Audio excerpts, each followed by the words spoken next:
Ataku knelt on the glowing coral floor of the royal kitchen, her hands trembling as she clasped them tightly in front of her chest. Her dreadlocked hair floated gently around her tear-streaked face, pearls woven into the strands catching the palace light like silent witnesses to her shame. It was her first mistake. One tray dropped, one bowl spilled, and yet the silence around her felt like a sentence already passed. Muna stood tall before her, golden tail shimmering with authority and disdain. Her voice, cold and sharp, sliced through the still water. One mistake is all it takes to prove you don't belong here. Atika's voice cracked as she pleaded, "Please, Mistress Muna. I've never failed before. Just one more chance. I'll do better." But Muna didn't flinch. She turned her back with a cruel smile and raised her voice toward the shadows. "Guards." Two royal mermen glided forward, their gold-trimmed armor gleaming, tridents in hand. Attika gasped, her tears drifting upward like fragile bubbles. "Take her out of the palace," Muna commanded. "She no longer serves here." Attika sobbed, her voice barely a whisper. "This is my home." Muna didn't look back. Not anymore. Please. Please. Give me a second chance. Please. The palace of Nwa Mmiri shimmered in the golden rays that filtered through the crystal domes. Mermaids glided gracefully across the marble floors, carrying trays of pearls, shells, and sea fruits for the royal breakfast. Among them were the palace maids, each busy, each anxious to avoid the wrath of the queen's top attendants. Tolu, one of the younger maids, was struggling to lift a heavy golden basin filled with scented oils. The current was strong that morning, swirling faster than usual. As she swam toward the princess's chamber, her tail brushed a coral pillar and she slipped. The basin crashed against the floor, and sharp shards of coral cut deep into her arm. She gasped in pain, the golden oil clouding the water around her.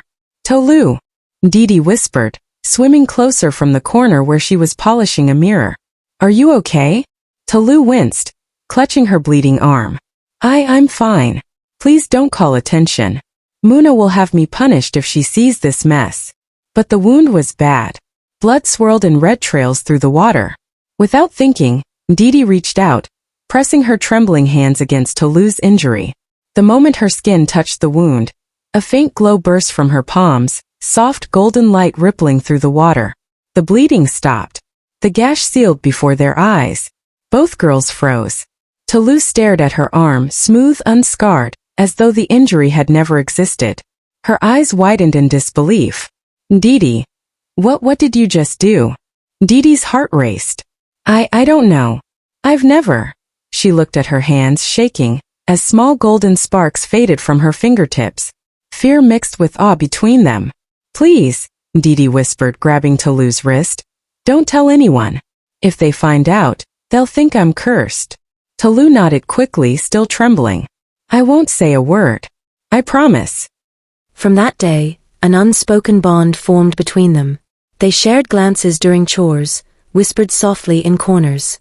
Shade, Tolu's closest friend, began to notice the change. She would often call out, "Tolu, come, we have to polish the queen's mirror." Only to find Tolu already laughing quietly with Ndidi in a corner. At first, Shade pretended not to care, but jealousy simmered beneath her smile. She missed her gossip partner, the friend who once mocked Ndidi's clumsiness. Now Tolu seemed different. Kinda. Quieter. And Shade didn't like it. That afternoon, the palace kitchen was filled with the warm aroma of coral soup and spiced seaweed bread. Maids swam hurriedly between chambers, carrying trays, polishing shells, and making sure everything was perfect for Princess Ayira's meal. Muna, the princess's top attendant, swam gracefully through the corridor, her gold-stitched tail gleaming.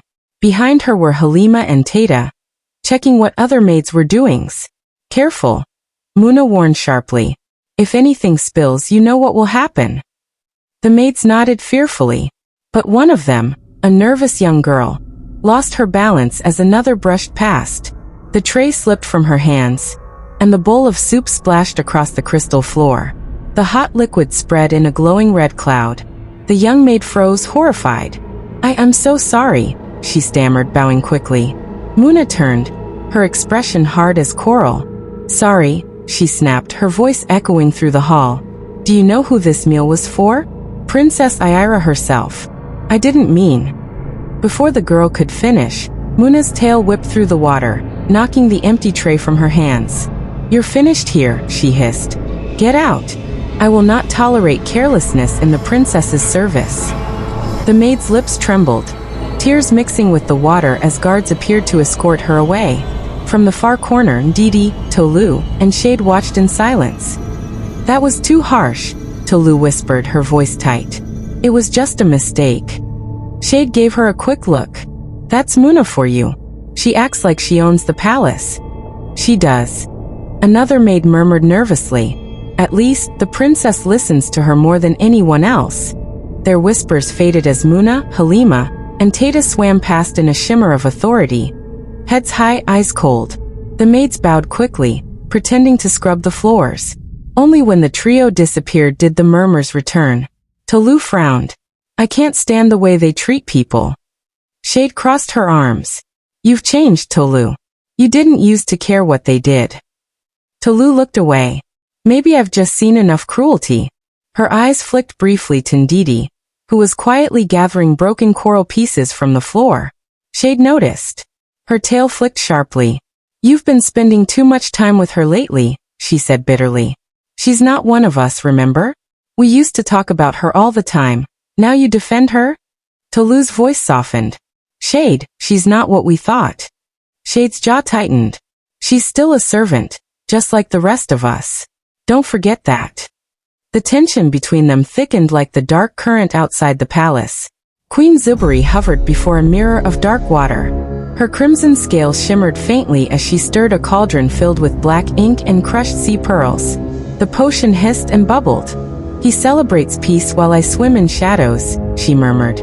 But even palaces can drown from within. She dipped her fingers into the potion, tracing symbols of disguise across her arms. Her reflection shimmered and shifted. Her crimson tail turned dull silver. Her sharp features softened into the face of a timid young servant girl. Zuberi smiled, now wearing the innocent look of a palace maid. Perfect. They will never see me coming. Near midnight, the coral gates of Nwa Mmiri glowed dimly under the moonlight above the surface. Guards floated lazily at their posts, unaware of the danger approaching. Zuberi approached slowly, clutching a small shell pouch and a forged scroll bearing the royal seal. Forgive me, she said softly, pretending to tremble. I'm the replacement maid from the outer settlement, sent to fill the post of the one dismissed this afternoon. The guards exchanged glances. One unrolled the scroll, studied the seal, and nodded. You're late, one grumbled. Go on then. Report to the princess attendants. Zuberi bowed and slipped inside, her eyes glinting faintly red in the dim coral light. Inside the royal quarters, Muna, Halima, and Tata were preparing the princess's room for the night. Muna's sharp tone sliced through the calm. You there, new girl. What's your name? Nalia, Zuberi said softly, lowering her gaze. Halima studied her curiously. You're replacing the one who spilled the royal soup, aren't you? Yes, my lady, Zuberi replied. I only wish to serve faithfully. Muna scoffed. We'll see how long you last.